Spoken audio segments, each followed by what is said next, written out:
All right. We're holding, I hope you have it in front of you, uh, because it is much better if you can follow the words. In the mimer that I posted, the top of page Lamed Hey is where we left off, but we're going to start at the beginning of the Ois at the bottom of page Lamed Dalet. Basically, what we have introduced here, if you remember, is first of all, the context. This is the Frierdiker Rebbe's testimony to the future, I call it. What I mean by that, this mimer was given out on the day that he passed away, and he left it for us. And not only do I feel confident about that, but it's easy to feel confident about that because the Rebbe picked it up.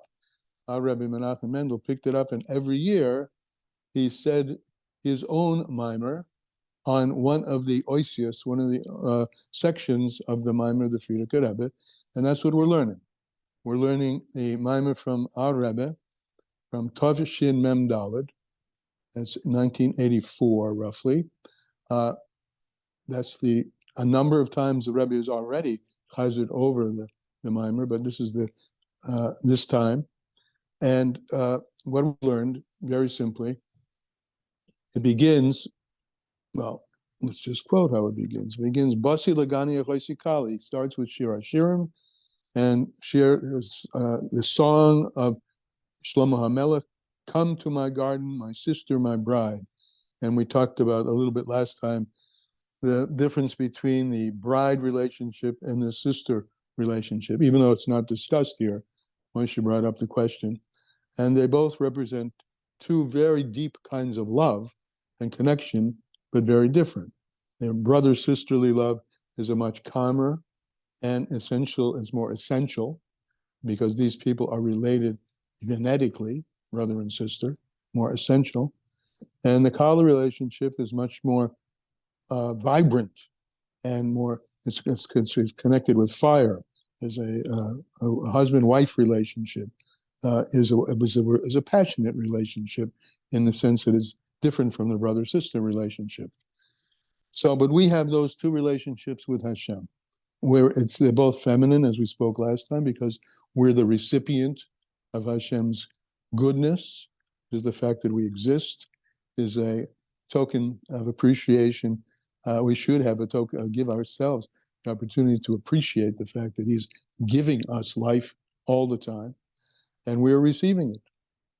And the long story short is that this is invitation, come to my garden, my brother, my sister, my bride, is an invitation that we, the sister, the bride, should come into the marriage canopy or the beautiful center of the garden, and there awaken Hashem to bring down to us once again the relationship that existed between Him and us in the Garden of Eden, that garden, before the Chet Eitz.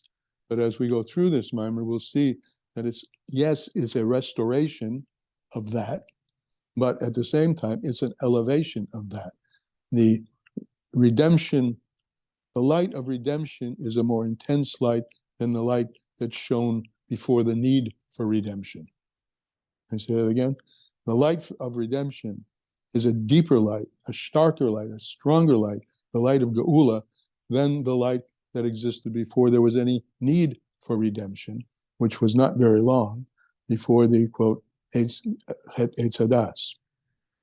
And in this section of the mimer that we're about to start, the Frierdiker Rebbe attributes our ability to bring that Geula and realize that Geula, that light which is deeper than, higher than, more intense than existed before, attributes that to a particular aspect of ourself which is called Netzach. Netzachen. Netzach means victory, right? It's one of the 6 midos, Chesed, Gevurah, Tiferes, Netzach. Netzach is the right leg. It's the leader. It's the power we have to overcome. And with that, I won't say any more. We'll start the mimer. But before I start, any questions or anything hanging that you guys want to bring up? Okay, so we'll start Ois Gimel. The Frierdiker Rebbe says that the Frierdiker Rebbe continues in the Maimer. Because of this midah of Netzach, which means victory, we are called the army of Hashem in the Torah. The Torah calls the Jewish people Tzibois Hashem, the host or the army of Hashem. It's a pasuk. It says when we were going out of Egypt, in the essence of that day, in the middle of that day, Yotzu called Tzibois Hashem me'eretz Mitzrayim. All the hosts of Hashem, meaning the Jewish people, went out from Eretz Mitzrayim. And that's a theme we want to keep attached to, because we know that it's a mitzvah. Zecher l'tzias Mitzrayim, remembering going out of Egypt, is something that we're obligated to do each and every day. Well, it says first in each and every year, and then in Chassidus and other places it says each and every day. So Yetzias Mitzrayim, going out of Egypt, is a model for what we should be doing each and every day. But you have to know that the word Metzar from Mitzrayim means limitations. A human being is meant to continually develop, continually flower, because of the infinite store of energy and possibilities within each and every person. And that's each and every day going out of Egypt. So, but the global or the communal going out of Egypt is what we call the state of Geula, when the whole world will have gone out of Metzar and Gabul, out of its limitations, which are the limitations of the lack of seeing godliness and living with godliness. So going out of Egypt is a constant theme in the life of a Jew. So what's the connection with us being called Tzivois Hashem, the army of God, and the redemption from Egypt, of which that redemption is an archetype for all the redemptions, including the future redemption? So think about a soldier in battle, and we talked about this last time. We're seeing this every day going on in Israel. I mean, somebody sent me another video. Just each one is more potent than the rest, about a completely non-religious Jew who keeps saying that he's non-religious and he's a soldier, that we have to wake up to the reality that God is running the world and we are his agents, and Israel is part of what God has promised to us. And he goes on and on. In other words, don't look back. Don't even look aside. The soldier is just face on. And doesn't get, now I'm going to go back inside the words, he's not bothered by the darkness. He's not moved by the darkness. And the lie, which is what the world presents. This is an interesting expression. The Zohar calls this world, Olam Hazeh, Alma de Shikra, the world of lies. You want to offer any idea why you think it's called this world, the world of lies? Anybody? Because it seems to it seems to indicate that we're separate from Hashem. Yes, that's a good way of putting it. It indicates, it presents itself as if we're separate from Hashem. That is, has a teva, a nature which just goes on, and what you see is what you get, right? And that's a lie. It's not true that what you see is what you get. It's unfortunately, but it's coming more to the surface, so I don't have to use that word unfortunately. It's what's underlying everything, which is the real thing. And this is just Amal de Shikra. And it comes from the Tzimtzum, God concealing himself. So a soldier, back to our story here, is not moved from the Choshek v'Hasheka da'olam. And if you've just come on, we're on page Lamed Daled. We started at the beginning of Ois Gimel, and we're 1, 2, 3, 4 lines in Ois Gimel. So a soldier is not moved from the darkness, the Sheker ha'olam, and the lie of this world. On the contrary, the Hapchin Kedusha. The job of the Jewish people, the Tzivois Hashem, the soldiers in the army of Hashem, is to transform this to Kedusha. Now, this is not making something out of nothing that doesn't exist. There is Kedusha underneath everything, right? We've talked about this, that nothing exists that is independent of Hashem. It's just that the way that He has built the world appears to be on its own. But it isn't on its own. And our job is to mahapkin oisai, to turn over the lie and reveal the underlying truth. And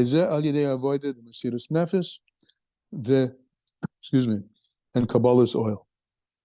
This is a service that comes from self-sacrifice, putting oneself aside, and taking on the yoke, meaning getting it done. Or tzivois, actually. This is why we're called hosts. Tzivois Hashem, the army of Hashem. We're called an army. Loshen Chayil, as he says. Tzivois is a language of army. Excuse me,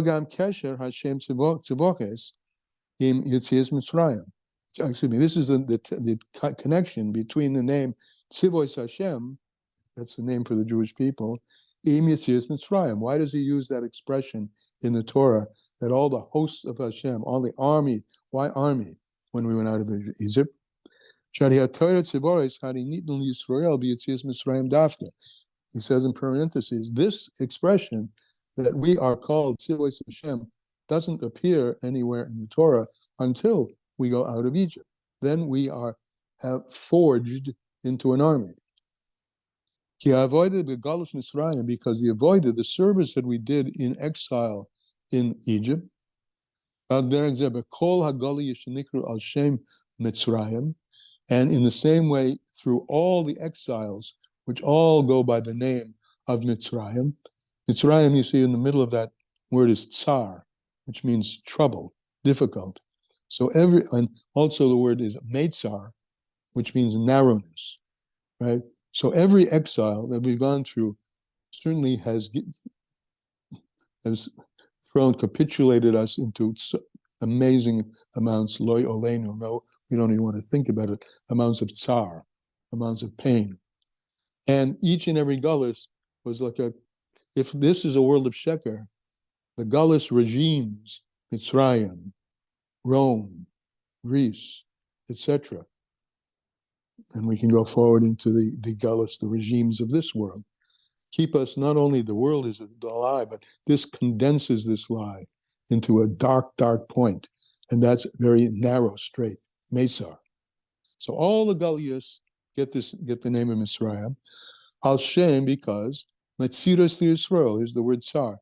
They all cause tsar, pain and suffering and difficulty to the Jewish people. We become the focus of the pain and suffering, and maybe even named as the cause of the pain and suffering, as is going on today and went on not too long ago in Europe, etc. They machen ing Yiddishkeit und Yidden. They make the Galliuses, the exiles, they make ing. Ing is like anguished. It makes Yiddishkeit, the whole of Yiddishkeit and Jews go through an anguish in the time of Galus. I mean, the individual Galus is for sure. As Moshe said earlier, we feel separated from Hashem.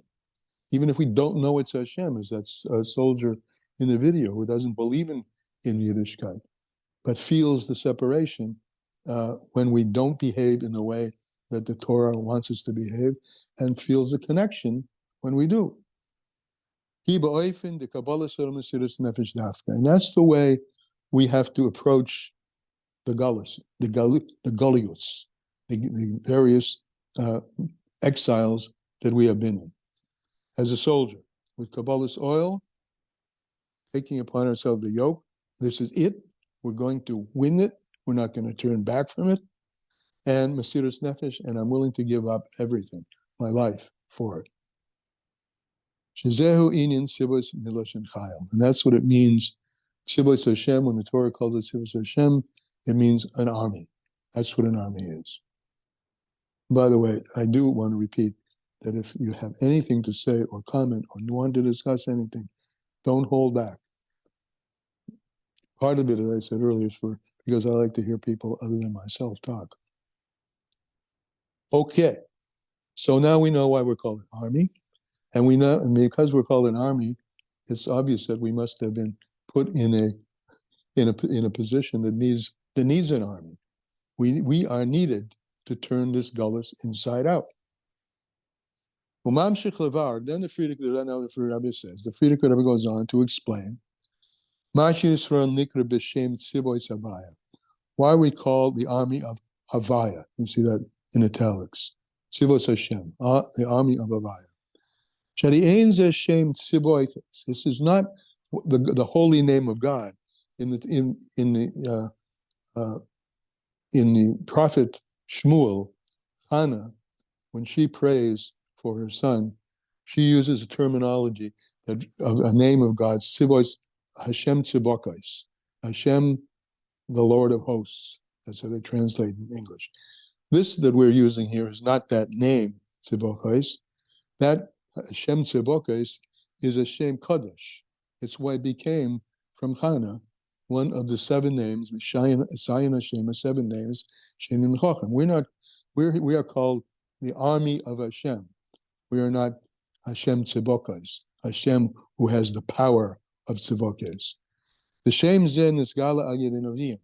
This calling Hashem by this name, Hashem Tzivokos, was revealed by the prophets, particularly at the time of Shmuel. Aval b'Torah, Leinizka Shem Tzivokos. God's name, Hashem Tzivokos, is not used in the written Torah, in the Chumash. The Nizka Rak Tzivos Hashem, but what is used is the name that goes on us, the army of Hashem. She'enu Loshen Shem HaTorah Kimei Shem Havaya. It's not a name which is describing Hashem. Elakoi al Yisrael, but rather goes on the Jewish people. Shehem Tzivos Hashem, that we are the army of Hashem. Loshen Samet, we have this relation, army of Hashem. Shatzivois Natal L'Shem Havaya, that we, this army that we are in, carries the name of Havaya. We are Havaya's army. So if we are Havaya's army, there must be an objective. And if there's an objective, and there must be a possibility of realizing the objective. And of course, the objective is Basi Lagani, is to bring the Shekhinah back down to earth, but in a way which is more revealing, deeper revealing than it was in the first place. That's the battle that we're fighting. And it is a battle. I mean, don't even have to look too far today in the news to see the battle that we are having to win the media battle, the message battle. Who wins the message about what's right and wrong? Is it the Sitra Achra, the other side, or is it the Sitra Kedusha? This is a real, as other people, not myself, have said, this is really a religious war we're in. And this religious war is of global nature because the forces of darkness have a global mission themselves, which is equal to our mission. I mean, the same words, which is to make the revelation of them the side of darkness. We call it darkness. They would call it illumination, the predominant message and the predominant state of things. The same that we do, Lahavdil Elef Havdalos. This is a head-to-head of Kedusha against the opposite of Kedusha. What is it that we're fighting? In nice language, not the language I was just using, but in regular Hasidic language, it's called Hatzimtzum, the Tzimtzumim. We are fighting to break through the Tzimtzum. Imagine, we said earlier, it's an Alma de Shikra, right? Imagine that you are captive in a potato sack, right? And you keep pushing and pushing in all directions, but you can't get out of the potato sack. And people who walk by, they don't see you. They just see a potato sack that's moving in and out, moving out. There must be something inside of that, right? I mean, even a non-religious person goes around looking at trees and flowers and seasons, and there must be something behind this that's making it move, right? I mean, wherever there's movement, there's a force that's making the movement, right? But what is behind it and what's in the potato sack is hidden. And that's called the Tzimtzumim. Hashem has created this world so that it's covered over. In other words, it's concealed with, the godly light is contracted within a cloud, or the sun shines behind the cloud. And our going out of Egypt was making it clear that there's a person inside the potato sack. It became clear that Hashem is the one who runs the potato sack, who runs the world of Sheker. We clarify the buter. Russian buter means to clarify. Like you give a beer in a mimer. I'm going to explain. I'm going to make it obvious. Biur netzutzos, to clarify, separate out the good from the bad, to clarify what's really, really underneath everything. So when we went out of Egypt, the first thing we did, remember the biur? The biur in Egypt was when we went back into the homes of the Egyptian people after being in them during the plague of darkness, and where we spotted all the riches, gems, and things of importance that were in the household. And then when we were on our way out of Egypt, we approached the houses and we said, we know what you have, we're taking it with us. So taking it out of its concealment is the first step of Gullus. Taking the cloud and moving it away from the sun so that there's a clarity, a beer, a clarity of what's in the potato sack or behind the cloud, whatever mushal you'd like to use. So the sparks, when it's barudu, the sparks that were Begullus Mitzrayim, I'm back inside now, in the exile of Mitzrayim. And then, number two, after the beer, the clarification that they're in our hands, not your hands, that's clear, right? Then nisalu, then they're elevated. So they get elevated, and the light of godliness, which is close to it, closer to its source, shines through. They're elevated. The Kol B'Shem Havaya, taken out from the Egyptian, that's Birur, and then elevated, the Kol B'Shem Havaya, to be included in the name of Havaya. Having said that, he's going to explain it. Ha'inyan is this. Ha'inyan b'zeh.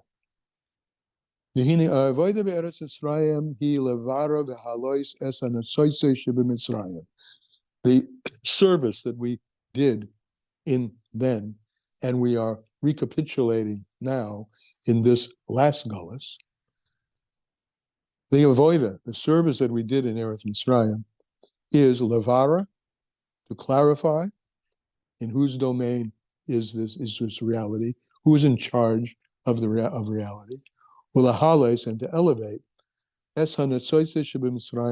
all the sparks, meaning the sparks of godliness which were concealed in the darkness of the Egyptian homes, and in the land of Egypt, which the Torah calls ervas ha'oretz, the shame or the nakedness of the earth. That's what Mitzrayim is called. Where is that called? Parshas Miketz, in the Chumash. The spark of godliness, the ray of godliness, the energetic of godly power, was in a state of complete concealment, in a state of hiddenness and concealment. Number one, he hides it, right?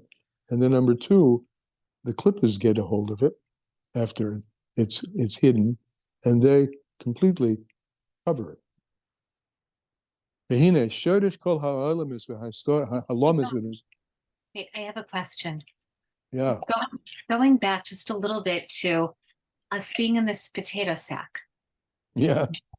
Do we know that we're in the potato sack, or do we not realize, and we're the ones who are seeing the struggle, but we don't know what it is? Is it our nefesh elokus struggling in the potato sack of the nefesh Elokus? Yeah. Nefesh Elokus is struggling under the dominion of the animal soul with its Yetzer Hara. Let's not forget about the Yetzer Hara. And it's under the dominion. That's called Gullus. Right. And as long as we don't know that isn't our place, as long as we don't know that we're not empowered with the armaments and the military vessels that Hashem has given us, as long as we don't know that, we are in a state of galus. We, individually, and then collectively, the Jewish people are in a state of galus. As long as we, God forbid, take the world, the potato sack, which is covering over everything, to be the reality. So that's the state of galus. In the state of geula, because you made this, from a personal perspective, individual perspective, is realizing who we really are, what we really are, that we are the army of Hashem, and He's given us all the ammunition and all the armaments we need. It's there vested in the Nefesh Elokis. We just have to learn, and this is basically the subject of the entire Tanya, how to bring that into, make that the visible reality. So then the difference between the gullus and the geula with this mashal, the potato sack, is really the difference in our perception more than the actual reality. That's God, correct. thank you. Except that, you're right. But with one little exception, Hashem has made a tzimtzum. He has made a contraction. He has concealed himself, right?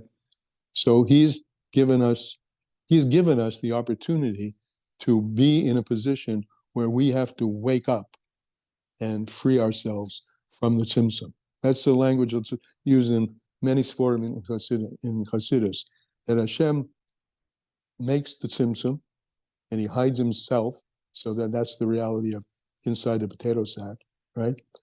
But our job is to reverse the tzimtzum, take the tzimtzum and break it apart, rip through that potato sack, and reveal the hidden light that's been within it all the time, which is us, each and every one of us, with our godly souls. So, that will carry us right on here. Shahoyuk techila, b'tachlis hahelem b'hester. Getting back to the way Hashem made it. Hashem made it this way. I mean, Adam and Eve, right? Adam and Eve were the agents of the gullus, the original gullus. But this gullus, as explained in many sforim and by many teachers, is intentional, because there's an advantage of light which comes from darkness. And so, as I mentioned at the beginning of the class, the original light, which shone at the time before, in those few moments before the original sin, it says in sforim, and particularly in the Kabbalah of the Arizal, that Hashem took that light, and what did He do with it? He hid it. It became called the organuz. He hid that light. And where did He hide it? He hid it in the Torah. That's what Kabbalah and Chassidus tell us.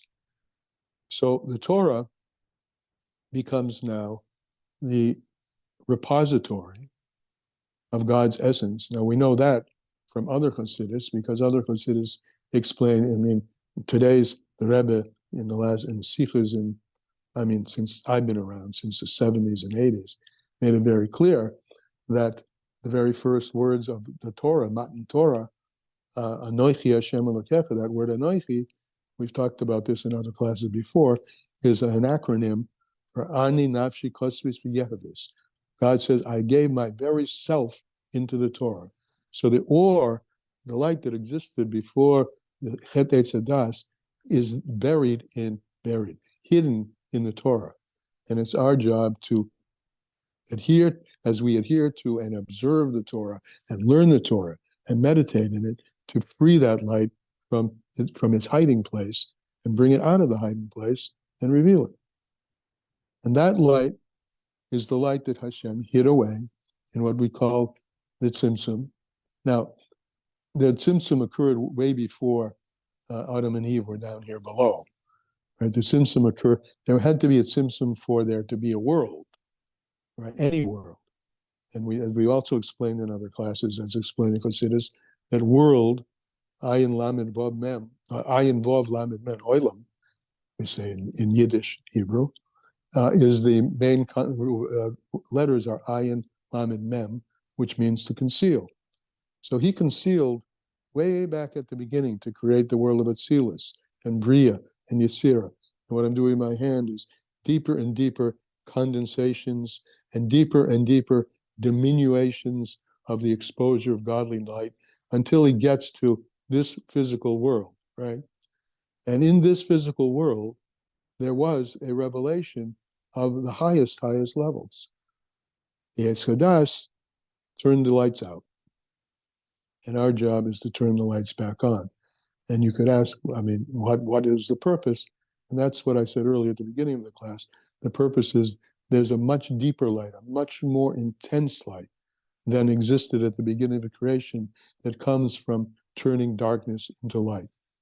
And you've probably heard me use this much before about going in, if I'm sitting in a room right now, which is light, if the lights go out and the city lights go out and everything goes out and I'm in real darkness, my pupils will expand looking for light.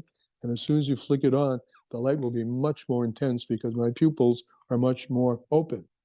So this is the whole notion of Yisurim, Tzimtzumim, obstacles, nisyonos, trials and tribulations.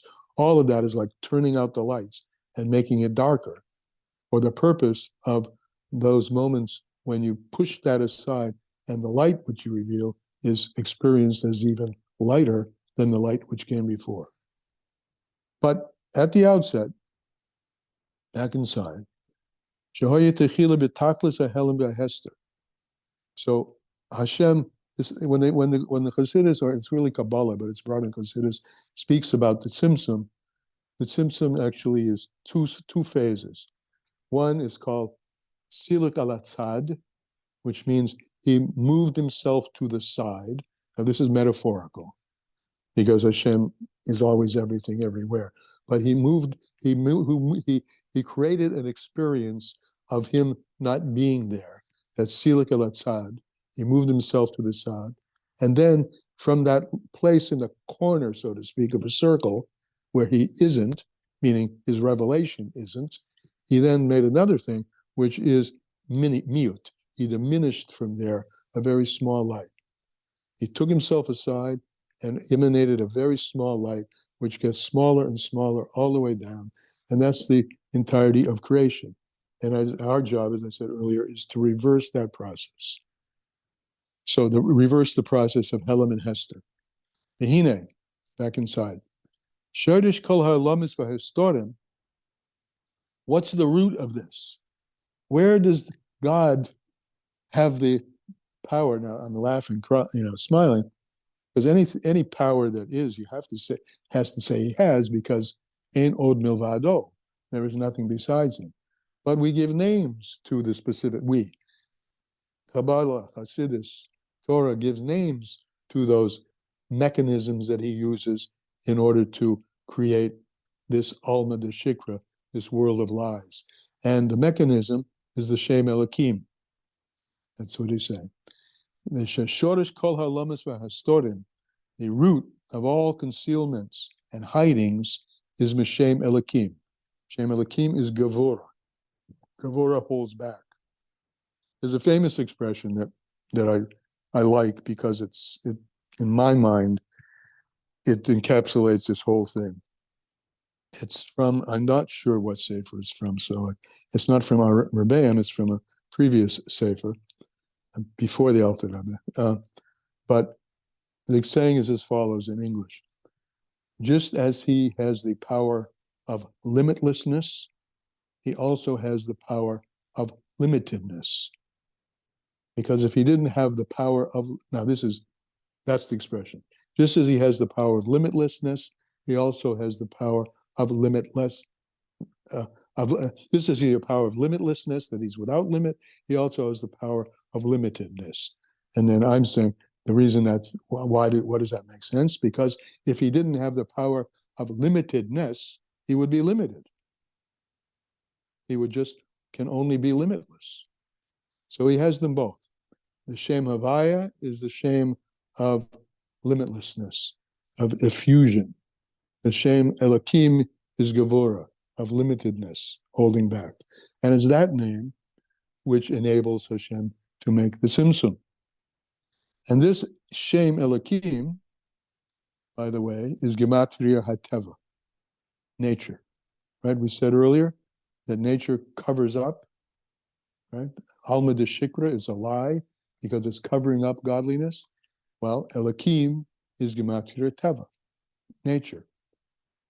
The Hagam she'elokus hu lashon elokus.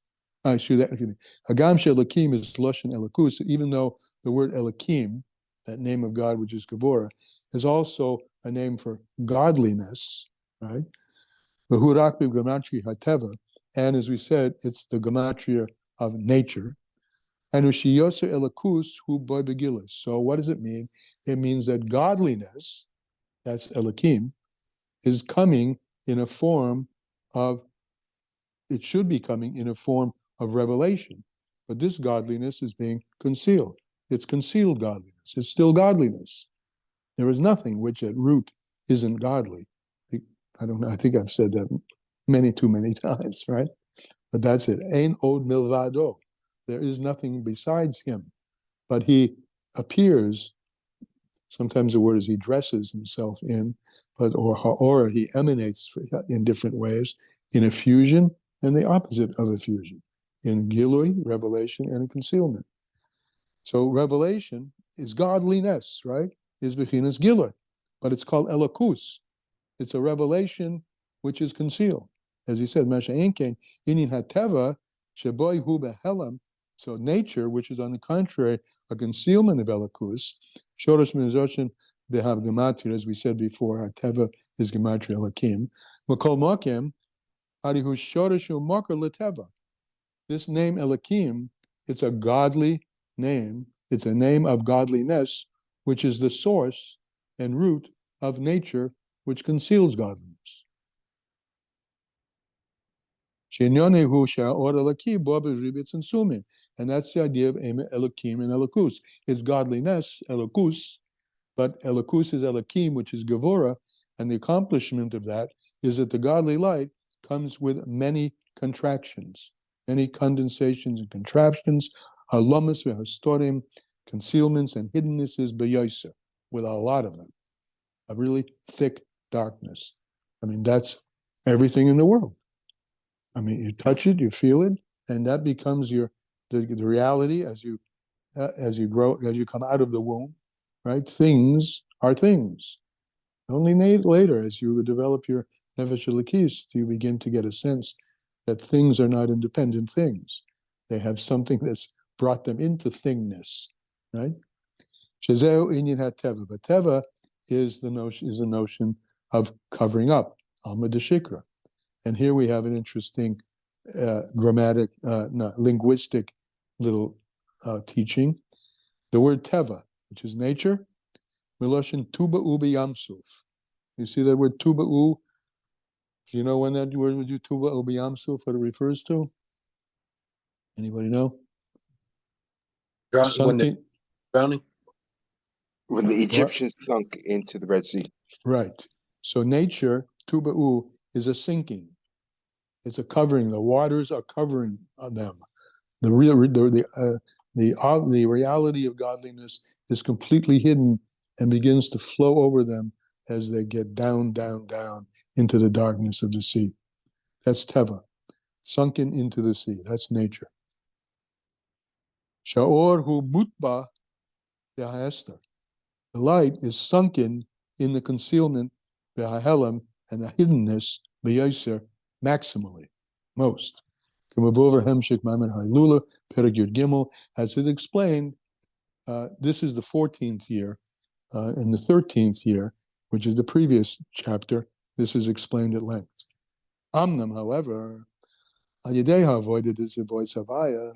So now we need to turn this around, don't we? And we need to bring Geula onto the table here. That's what the army is for, to do battle with and to eradicate the darkness. Al-Yadeha avoided the Tzivos Hashem, through the avoider of us, B'nai Yisrael, who the Torah calls Tzivos Hashem, not Tzivos Elokim, right? We're an army of Hashem. The Habitul, the Kabbalah's oil, through our nullification of our self and complete given overness to the war.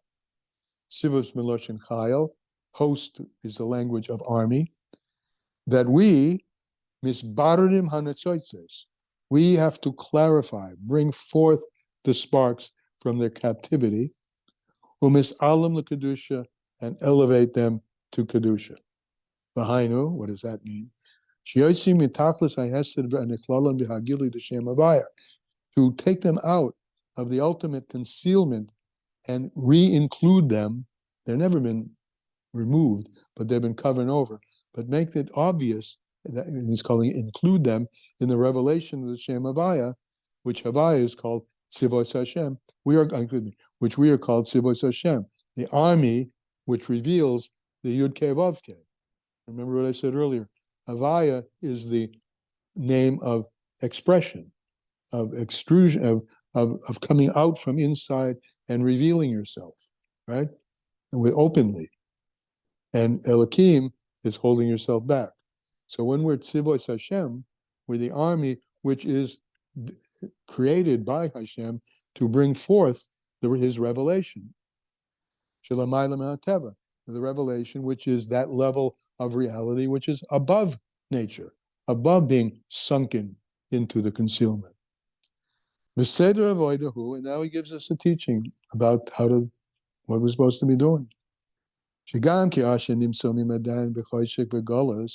Even when one finds oneself still in the darkness of Galus, in the Chol B'nei Yisrael Hoya Or B'Nishmei Sechem. This is telling us the Egyptian story over again, right? Even when we were in Egypt, in what was called Ervis Ha'oretz, the darkest, the nakedness, the darkness of the world, right? Hashem gave us a light.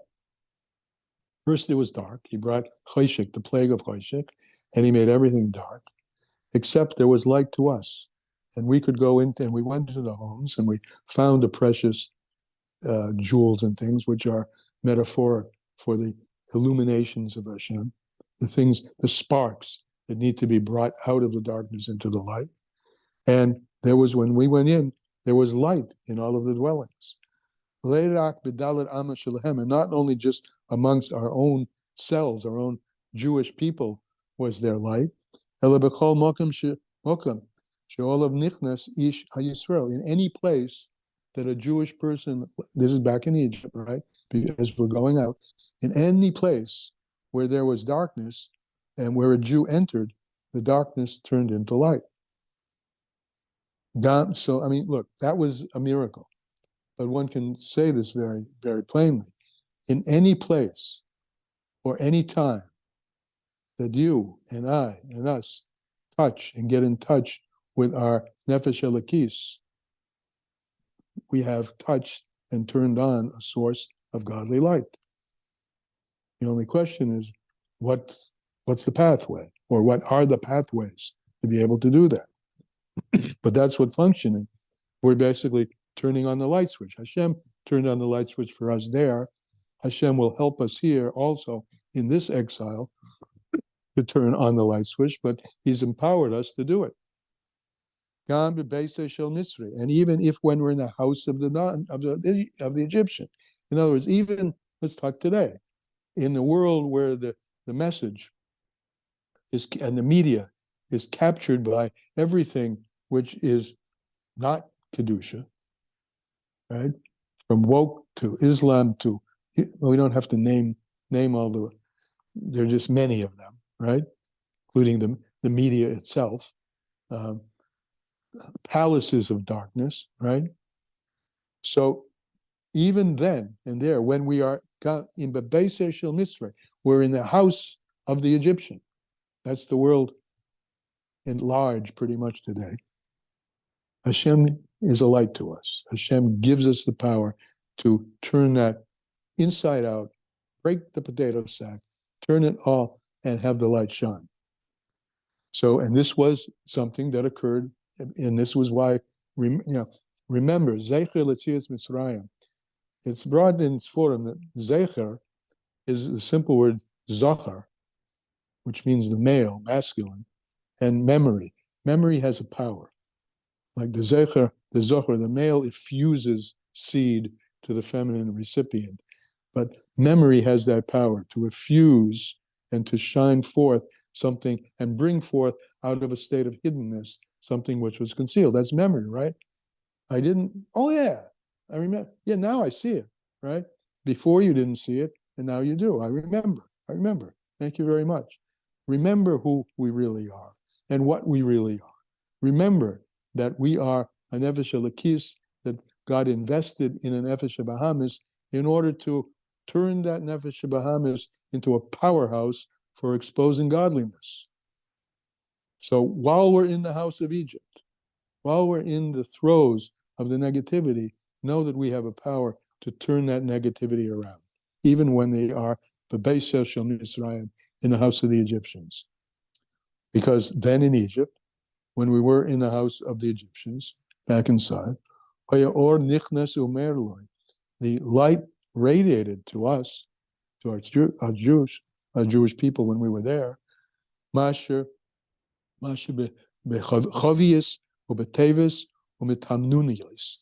lights which were in the barrels and in the hiding places and all the little cracks, everything. We saw everything, all the little places where Kedusha was hiding in the darkness. So we have to become spies, to use the metaphor of military. It isn't just the hand-to-hand combat, but it's the intelligence agencies as well and the strategies. So we have to know that we have the ability to create a strategy from our intelligence, our godly intelligence, like the intelligence office, that gets intelligence from the enemy. From the intelligence, we have the ability to bring forth a power to turn it inside out and to see clearly into all the cracks where godliness is hiding in the state of Gullus and where Geula is possible.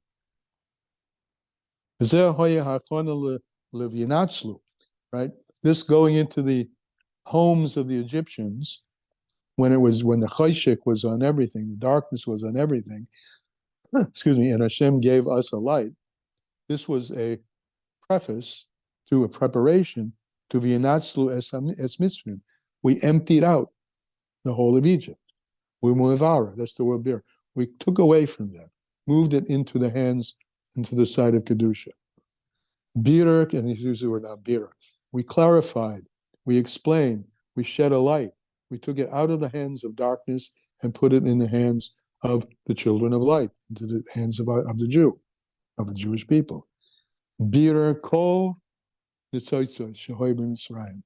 If you're looking inside, we just turned the page to Lamed Vav.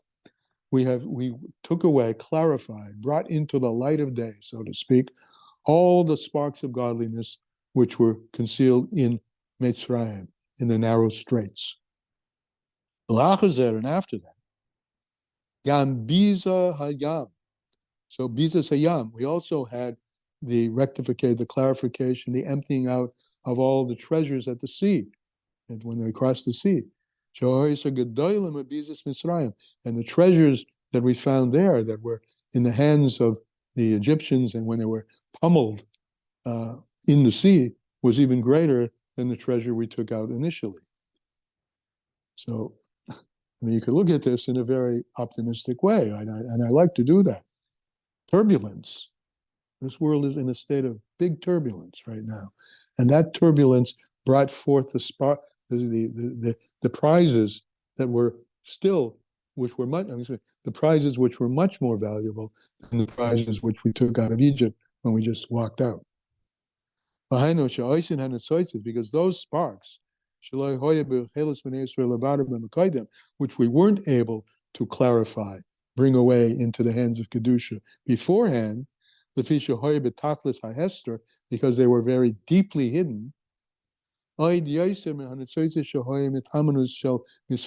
sparks that we got by the sea were had been the greater sparks, and their greatness was much more, comes from the fact that they were much more concealed than the sparks that we took out through the light shining when we entered all the apartments and the homes. These sparks are boim paroi atzmai, with Paro himself, right? Paro himself went into the sea with all of his soldiers. So we have Paro in the sea, and he's being pummeled, what's the word? Pummeled, and thrown upside down, turned inside out. The very source of evil is being turned inside out. We were able, I'm using the expression turn that out, turn it inside out, but he says, we were able to clarify them, rectify them, by the spoils that this is the metaphor of the spoils of the sea. And of course, all of this, bitter and taking the sparks that are hidden and bringing them into the light of the day, was all the preparation for the giving of the Torah. They traveled from the Yam Suf and they went to Har Sinai. They traveled from the gathering of the spoils at the sea to Matan Torah. And he says an interesting, nice, clarifying, I think, parenthesis. This whole story of the sea in the apartments, taking from there, and then in the sea, taking the deeper, richer sparks from there.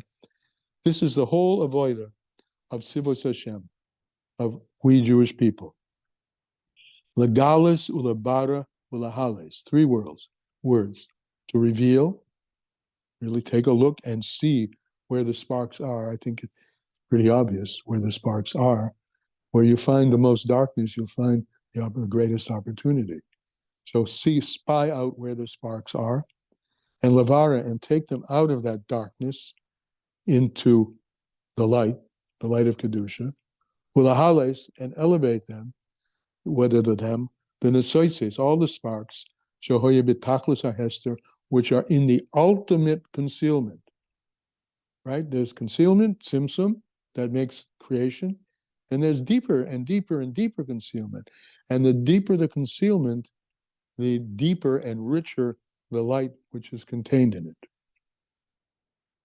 This has to be, the way I take it, very empowering to think about who we are at this particular time in history, when the world is going the way it's going, to know that the darker it gets, the more possibility there is for light.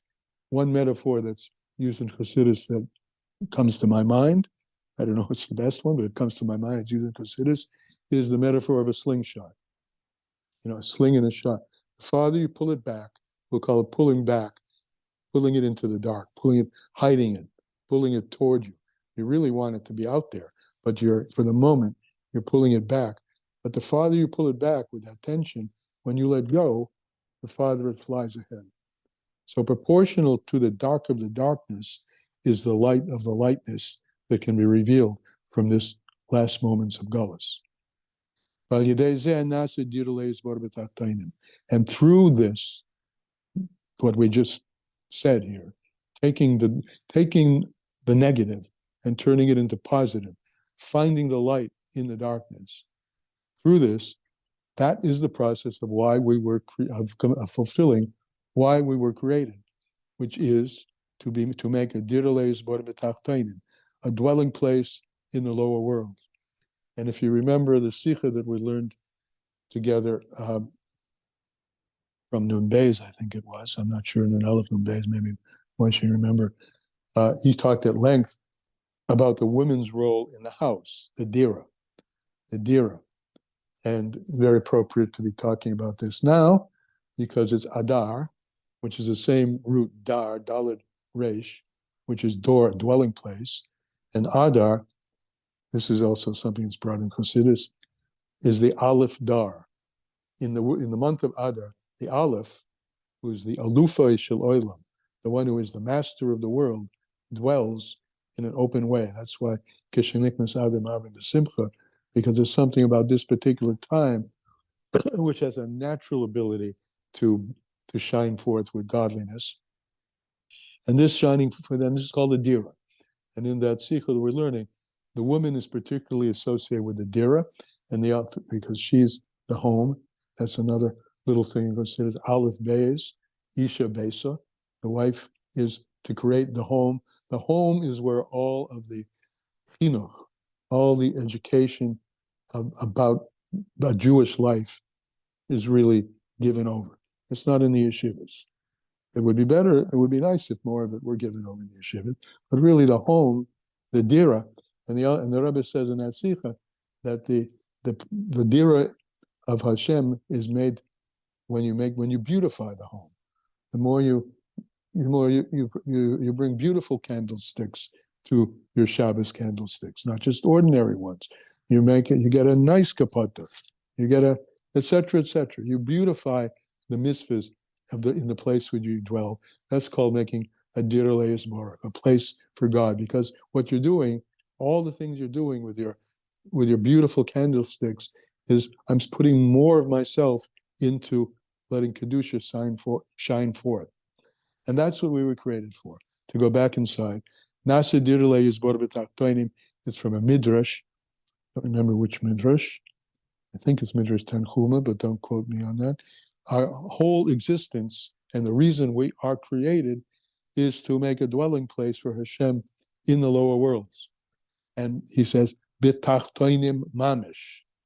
That's the idea. In the darkest place. This world is the lowest place. It's the most simsum.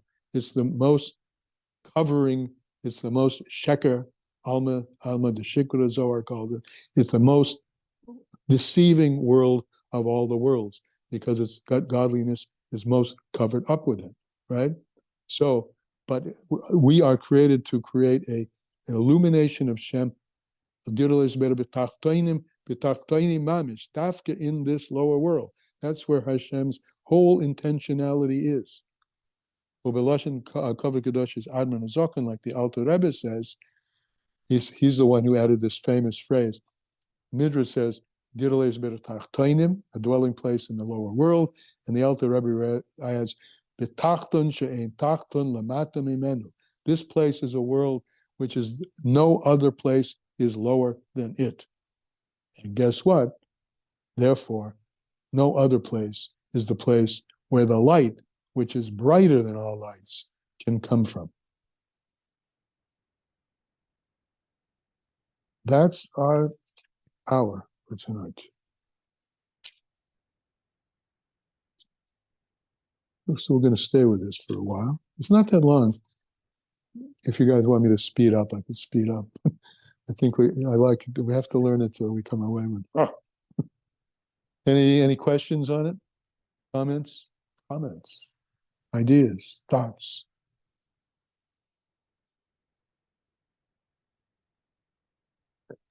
Well, if not, yes, Mo. How do we know that we are the lowest world? And how do we know that there isn't another world lower than us? Like, so we have a low world because we have concealment of the full revelation of godliness. That makes us a lower world. But we have the Torah as a guidebook to get us through this low world and through the darkness. Right. Maybe there's another world lower than us that doesn't even have the Torah. You could say that, but the Torah tells us not. The way we know anything is because the Torah says so. Right? Oh, okay. Yeah. That's just the simplest answer. The Torah tells us this is the lowest world. In the scheme of, Kabbalistic worlds, Atzilas, Bria, Yetzirah, Asiya is the lowest. And the physical, and in every world, well, just take Asiya, in this low world, there's a spiritual part of the world and the physical. And the physical part of the world is the last step in the chain of worlds. How do I know that? How does anyone know that? Because the Torah gives us that. Yeah. Okay. Yeah. Ultimately, that's how we know anything. I mean, this is what makes the Torah different from other books that have to do with teleology or end games and theory. The Torah is not a theory. Torah is the Creator's message to the world and all the worlds, and He tells us that this is the lowest world. Aliza. I feel like what we just went through is today and yesterday's Tanya, because it's also from the greatest. Here we're talking about the struggle, and it's the depth, the concealment of our light, and our struggle to perceive the light that we have and remember it is Yes. only happens when we break through that those very klipos that harden our heart to being that of stone rather than flesh. And it's the same thing, where it's like the very struggles that none of us want are the very struggles that enable us to bring forth that light. That's a beautiful line. That is the story. Those same struggles that none of us want are the struggles that enable us to bring forth what we really want. They're empowering. But you have to have your head on straight, right? I mean, because we know people who get totally overpowered by the Messianians. That's what I mean. That's what the Torah, if we didn't have the Torah telling us that, well, first of all, if we didn't have the Torah telling us this, I wouldn't think that this is the world of lies. This is the world I know, right? And then there's theories about what might be behind it that gets it all moving. How do I know what gets it all moving? The Torah tells me what gets it all moving.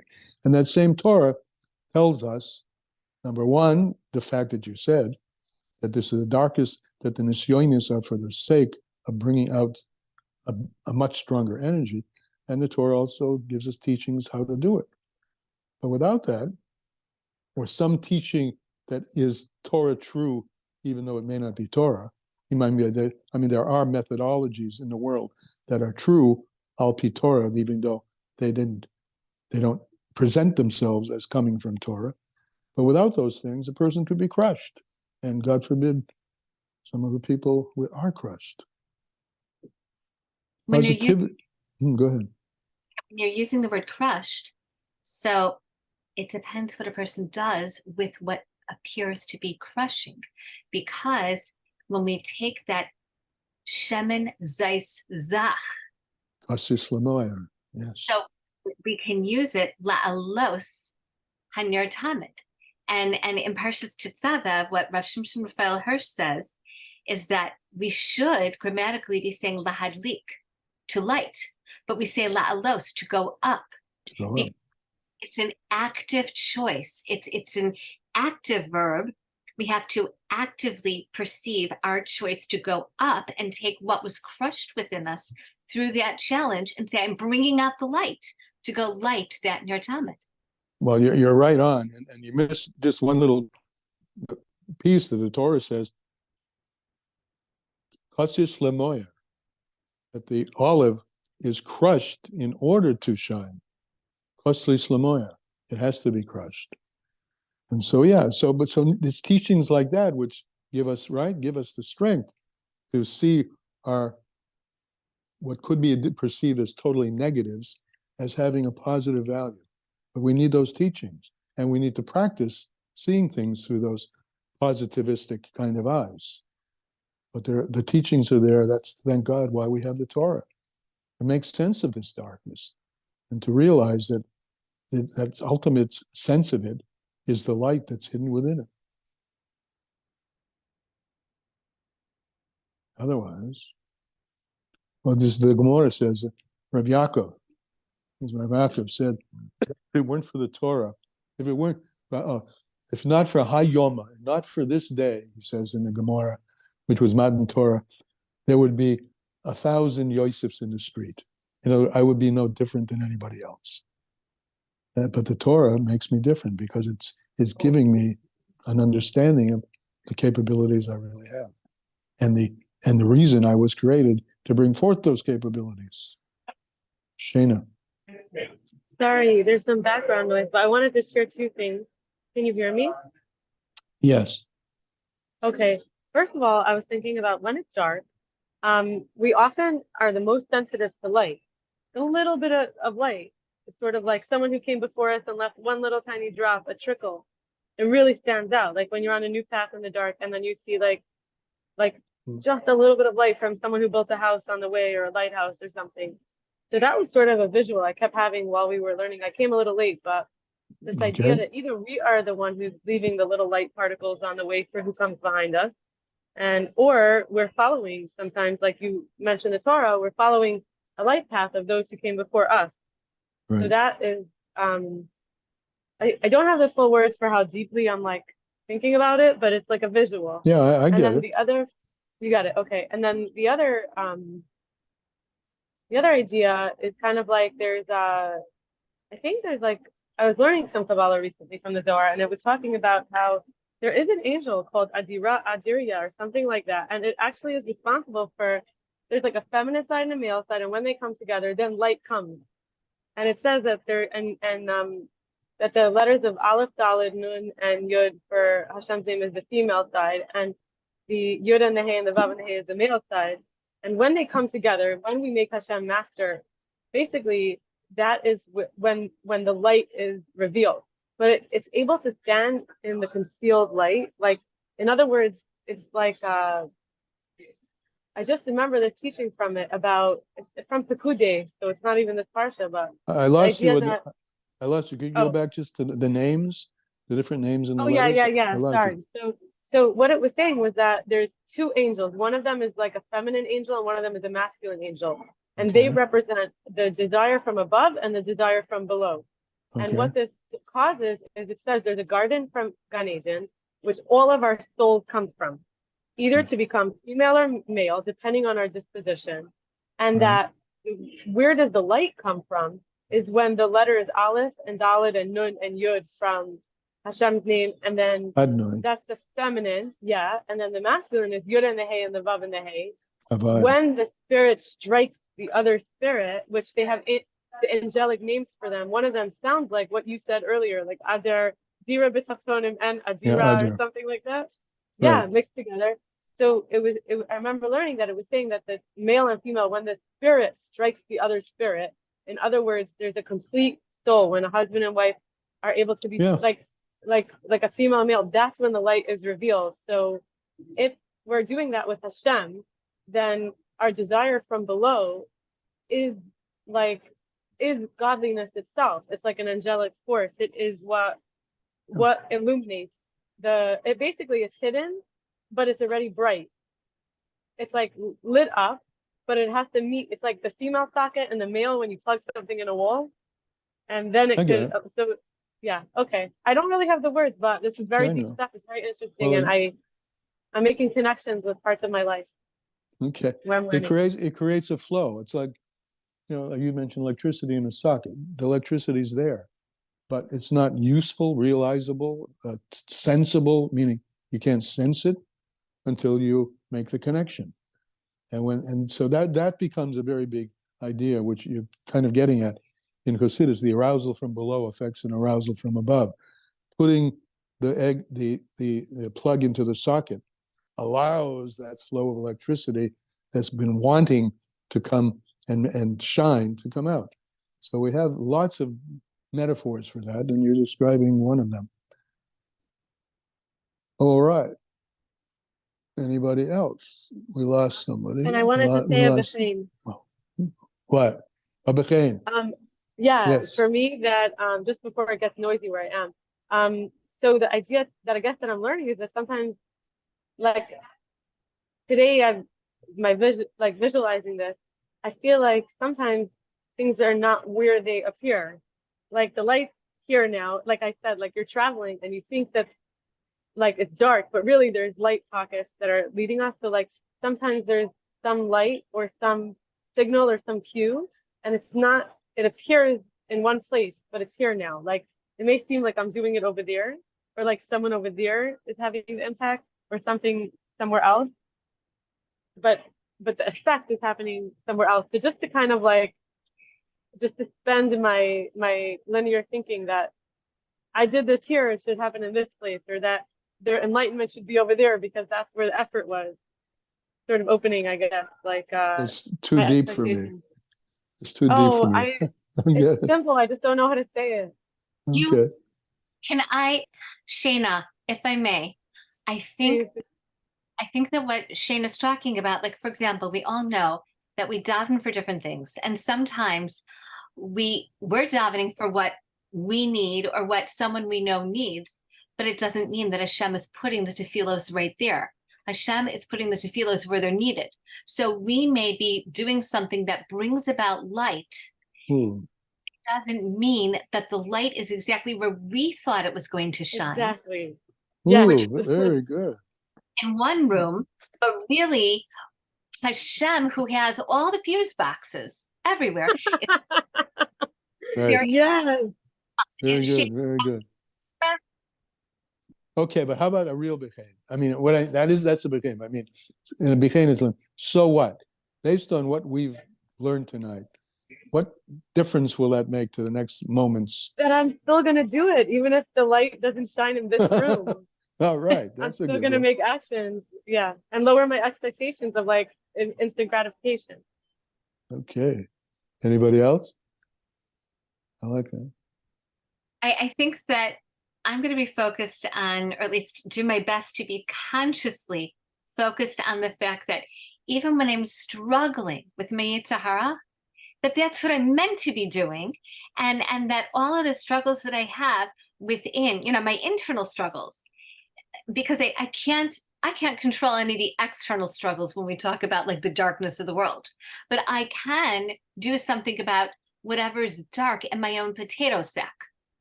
Right. And things you are more conscious of. Okay.